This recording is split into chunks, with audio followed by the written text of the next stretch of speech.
todo el mundo cree que el dinero que presta los bancos sale de los ahorristas. Pues eso no es verdad. ¿Okay? Eso no es verdad. El dinero que prestan los bancos lo crea el banco en el momento que usted pide, bueno, que le aprueba el crédito. Eso lo veremos en otro programa. Vamos rápidamente a ver lo que se escucha.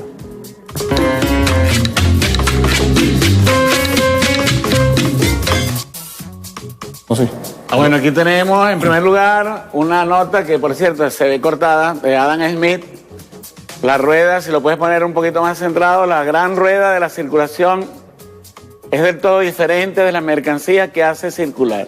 La renta de la sociedad se compone únicamente de esas mercancías y nunca de la rueda que las pone en circulación. Así es. Esto es fundamental porque aquí se está poniendo en evidencia que el dinero no es la riqueza. El dinero es una representación de ella y además es un elemento que se puede utilizar como medio de pago, es decir, como forma de transaccionar una mercancía por alguien que ya tiene un dinero, pero que anteriormente tenía o una mercancía o su propia fuerza de trabajo como mercancía, Juan Carlos. Así es. Así lo pudimos ver en esa expresión de Adam Smith, que por cierto está en su famoso libro La riqueza de las naciones, donde Adam Smith, no puedes confundir la rueda que mueve las riquezas con la propia riqueza. Y es verdad, el dinero permite que los bienes y servicios que se producen en un país se puedan distribuir, puedan circular en la sociedad. No puedes confundir la riqueza, que es el producto del esfuerzo humano, del trabajo humano, de la actividad productiva humana diaria, con esa herramienta que permite que esa riqueza que nosotros producimos pueda distribuirse en la sociedad. Hace más de 200 años Adam Smith, muy claramente. Veamos el próximo portal. Ahí lo tenemos. Esta es una cita de Carlos Marx del libro del Capital. Del Capital, en su primer libro, el capítulo 3 del Capital. Con el objeto de simplificar en esta obra, parto siempre, lo que pasa es que aquí está cortada. Por supuesto que el oro es la mercancía dineraria. La primera función del oro consiste en proporcionar al mundo de las mercancías el material para la expresión de su valor. Fíjense eso, el dinero sirve para expresar el valor de las mercancías, o bien en representar los valores mercantiles como magnitudes de igual denominación, cualitativamente iguales y cuantitativamente comparables. Funciona así como medida general de los valores. Y solo en virtud de esa función, el oro, la mercancía equivalente específica, deviene en primer lugar dinero. En otro pequeño fragmento que dice, las mercancías no se vuelven conmensurables en la obra del dinero, a la inversa. Es decir, no es el dinero lo que le da valor a las mercancías. Son las mercancías que le dan valor al dinero, porque el dinero refleja el valor de las mercancías. Un ejemplo muy claro de eso, pongamos una cinta métrica. Una cinta métrica sirve para medir distancia, pero la cinta métrica no es la distancia, ¿ok? Así pasa con el dinero. Pero además el dinero tiene la posibilidad de, como lo dijo Tony anteriormente, de permitir la distribución de los bienes. Tony. Y hay un elemento que es importante, hermanos y hermanas que nos están viendo en el canal 8 de Venezolana de Televisión, que esta confusión tiene consecuencias prácticas. Hay gente que ha dicho en estos días que se ha generado todo un debate, el cual, por cierto, debo decirlo, sobre todo para que haya claridad y contexto de lo que estamos haciendo, el propio presidente de la República nos llamó al debate. Y hay gente que anda diciendo que no se puede redistribuir la riqueza que no se ha creado. Pero cuando hablan de eso, están hablando del dinero. Porque hay una riqueza que está allí, tangible, de cantidad de mercancías. Como esas mercancías subieron de precio, la cantidad de dinero nominal, es decir, que no es valor en sí, sino representación del valor, por supuesto, quedó rezagado. Claro. El aumento de esa liquidez, el aumento de la posibilidad de medios de pago que representen la misma cantidad de bienes, no estamos hablando de más producción, estamos hablando de la misma torta. La tortica esa, el tamaño que tenga, X. Ahí hay una mercancía cuya distribución es errónea, es desigual. De hecho, Joseph Stiglitz está planteando que no midamos el Producto Interno Bruto como la forma de medir el crecimiento de los países, sino que busquemos un mecanismo que incluya la desigualdad. Porque si la pandemia ha demostrado algo, es la profunda desigualdad que el capitalismo genera no solamente en tiempos de pandemia, antes, y hoy lo estamos poniendo más en evidencia. Así es. Bueno, vamos a ver rápidamente el próximo full que tenemos, la próxima cita que tenemos. Ahí lo tenemos. Pero a lo largo de todo el rango de la historia, no solo no hay evidencia de la existencia de un patrón metálico de valor al que corresponda la denominación monetaria comercial, el dinero de cuenta, como se le suele llamar, pero hay pruebas abrumadoras de que nunca hubo una unidad monetaria que dependiera del valor de una moneda o de peso del metal, que nunca hubo hasta tiempos muy modernos una relación fija entre la unidad monetaria y cualquier metal, que de hecho nunca existió un patrón metálico de valor. Esto lo dice Michelines. ¿Por qué esta cita la trajimos al programa de hoy? Porque queremos demostrar que en la economía, que es una ciencia, hay una serie de gazapos metidos allí, como cuando Juan Carlos dijo, aquí la ciencia formal llegó a decir que la Tierra era cuadrada y que abajo había unas tortugas sosteniendo la Tierra. Eso no lo decían los de a pie, eso lo decían los científicos de la época. Y hoy nosotros estamos diciendo, hay que revisar, porque la teoría moderna monetaria dice que no hubo trueque y que no hubo nunca realmente un respaldo al dinero. Hubo, por supuesto, reservas en oro, en plata, en otro, como reserva de valor, pero nunca hubo una emisión monetaria que estuviera relacionada directamente a ese valor metálico. Metálico, así es. Y lo que recientemente conocimos nosotros como el patrón oro eran límites a la emisión monetaria. Sin embargo, la emisión de que cualquier Estado hace del dinero que él mismo genera, que él mismo produce, esa emisión tiene sus límites naturales, que está centrada tanto en el tamaño de la economía como en las necesidades de liquidez del mercado interno. Vamos rápidamente a ver un micro que tenemos preparado para ustedes y regresamos para su comentario. Anterior de esta serie exploramos cuál es la interpretación que tiene la teoría monetaria moderna sobre el origen del dinero. Básicamente este hito habría tenido lugar en el cuarto milenio antes de nuestra era en Sumeria y en Egipto, y se habría manifestado como una invención de las autoridades para contabilizar los recursos que recolectaban y distribuían desde los templos y los palacios. En este vídeo veremos cómo esa versión primigenia del dinero, materializado en tablillas de arcilla cocida, acabó utilizándose de forma generalizada en el resto de actividades económicas, pareciéndose así mucho más al dinero que hoy día conocemos. Recordemos que las tablillas de arcilla que pagaban los templos y palacios de Sumeria a sus empleados otorgaban el derecho a cobrar una determinada cantidad de silas. Ya comentamos que entregando la tablilla podían cobrarse las silas en cebada o en otros productos, pero es que además podían ir al mercado de la ciudad y obtener, por ejemplo, uvas a cambio de las silas que les sobraban. Pero para eso la vendedora de uvas tenía que querer las silas representadas en la tablilla. ¿Y por qué iba a quererlas? Pues por dos motivos. Uno, porque ya con la tablilla en su poder podría ir al templo y cobrar ella las silas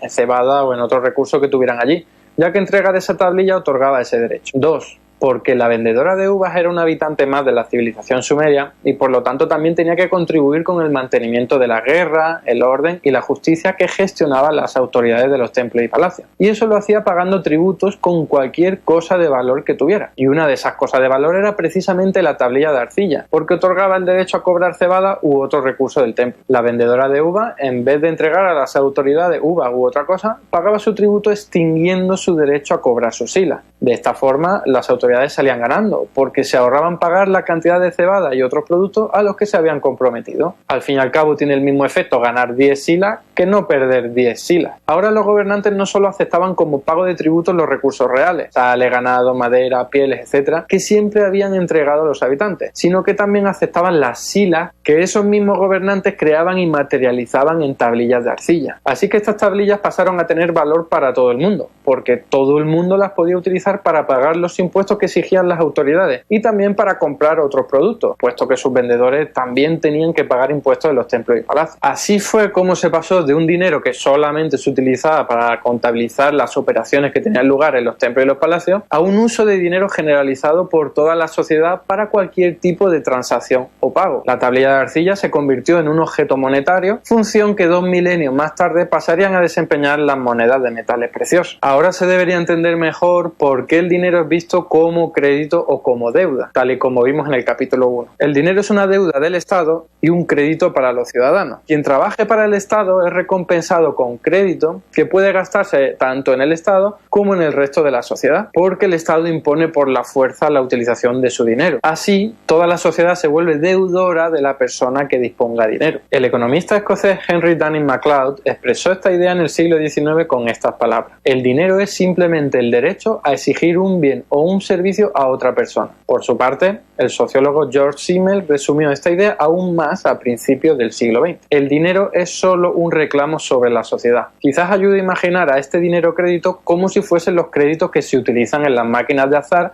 o en las máquinas de videojuegos.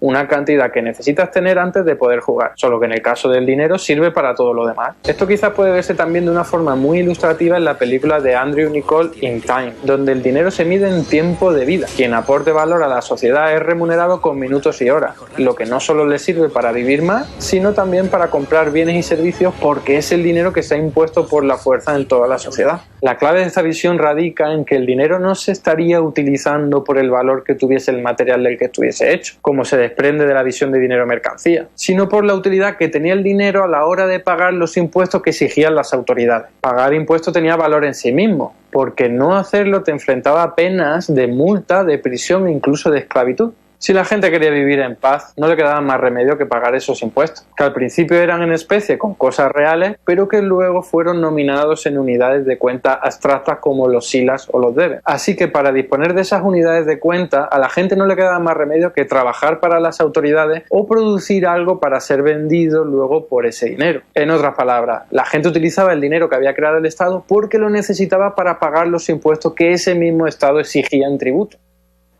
Bueno, y vieron ustedes el video, aunque uno dice está bastante claro, realmente la cuestión del dinero siempre confunde. Claro. Hablábamos Juan Carlos y yo antes de venir al programa que la gente cuando se explica las cuestiones económicas, por lo general no lo hace con elementos científicos, sino con algo que llaman el sentido común, que es una cosa que es que uno tiene una creencia y si alguien te explica algo que te trata de decir, mire, esto funciona realmente así, uno prefiere, por comodidad, lo que llaman la zona de confort, seguir pensando eso como que la liquidez produce inflación. ¿Quién no sabe que la liquidez produce inflación? Bueno, sepa usted, mi amiga y mi amigo, que eso es un concepto falso. Es más, el 99% de las veces eso no funciona, lo cual no lo puede convertir en una regla, como se ha dicho en la sociedad. Sin embargo, repetir una cosa 1000 veces, no, recuerdan aquella expresión de Goebbels, ¿no? Una mentira repetida 1000 veces termina siendo verdad. Es así. Repetir tanto una cosa, la gente termina creyéndola. Bueno, eso es así. Y la gente le da miedo discutirla porque tiene temor de quedar en ridículo. Y eso es normal. Antes de pasar a la pausa, quiero saludar a nuestro querido amigo Nicola Rocco, que nos está viendo ya en Montalbán, y a Elio Carreño, que es uno de nuestros asiduos televidentes, que es profesor universitario y conuquero por tradición. Vamos rápidamente a un corte y regresamos.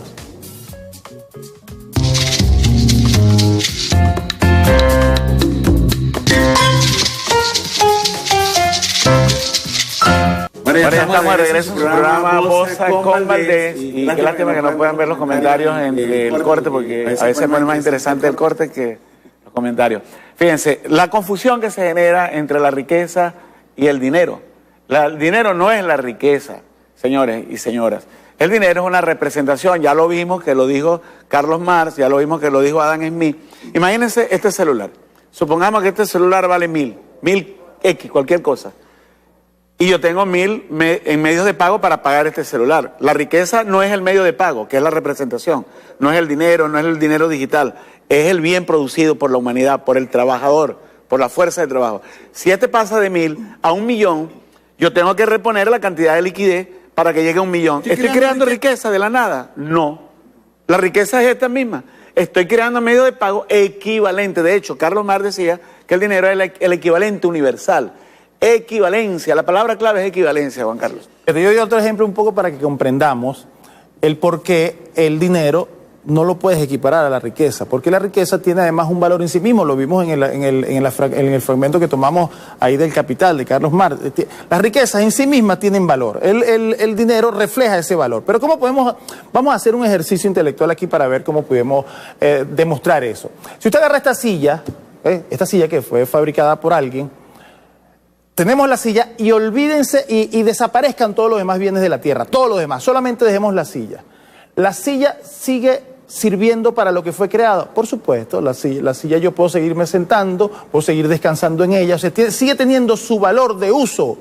¿Sí? Para lo que fue creada podemos seguirla utilizando. Ahora imagínense mucho dinero y eliminen todos los bienes de la tierra. ¿Para qué les sirve ese dinero? Para absolutamente nada. Y más y dígame si el dinero es electrónico, porque si es billete, bueno, puedes quemarlo y te inventas algo. Pero no sirve para absolutamente nada, porque el dinero mide los valores de los bienes que crea el ser humano. Por eso es que si usted hace abstracción de las demás cosas, el dinero no sirve, no es ninguna riqueza, no sirve para nada. Y hay un componente oculto en lo que tiene que ver con el dinero como medio de pago, y sobre todo cuando hay países con hiperinflación, como el caso nuestro, que tiene que ver no con lo monetario, sino con lo distributivo. Cuando muchos por ahí dicen, pero ¿cómo vamos a distribuir una riqueza que no se ha creado? Porque confunden riqueza con dinero. No, un minuto. Hay una riqueza que tal vez disminuyó, la tortica se puso más pequeña, tal como lo ha explicado muy bien la profesora Pascualina Curcio, pero la forma como se distribuye, producto de la inflación, hace que unos actores tengan más cuotas y otros tengan menos cuotas. Ustedes sabrán entender, a buen entendedor, pocas palabras.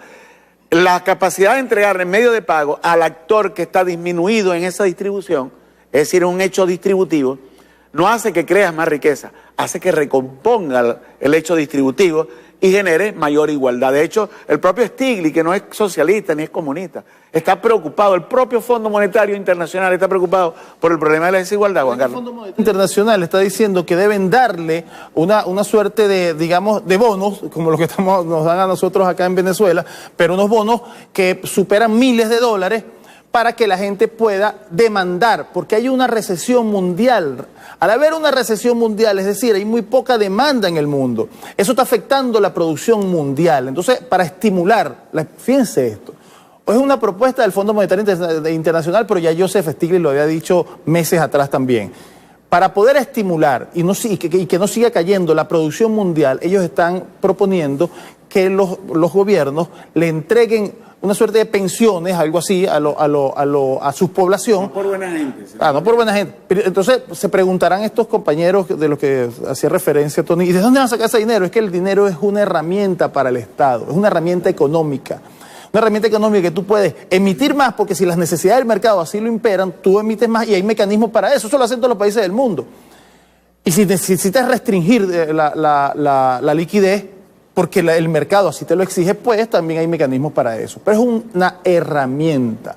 O sea, y si ese otro elemento que hablaba Tony, del tema de la distribución, Tony, que eso de verdad es muy importante. Fíjese que usted no va a emitir más liquidez, usted no va a sacar más dinero a la calle. Bueno, el dinero que está circulando, ¿qué ocurre en estos periodos de hiperinflación, como dice Tony? Bueno, los capitalistas, por efecto de que ellos manejan los bienes y servicios que la mayoría de nosotros necesitamos para satisfacer las necesidades, elevan los precios. Y como usted no tiene posibilidad de incrementar también el valor de su trabajo, pues la riqueza se traslada a manos de muy poco. Y es por eso que en Venezuela, lo dijo el presidente en la locución que hizo frente a la Asamblea Nacional, hemos retrocedido un poco en el índice Gini. O sea, eso significa que la desigualdad, hay mayor desigualdad, pues. Y es precisamente por eso, Tony. Mira, y un elemento fundamental en esto que tiene que ver con la distribución, tiene que ver con la confusión que tienen algunos hermanos y hermanas en el asunto del dinero como mercancía, el dinero como valor en sí mismo. Y entonces cuando dicen que no hay que crear dinero, componen al Estado, lo convierten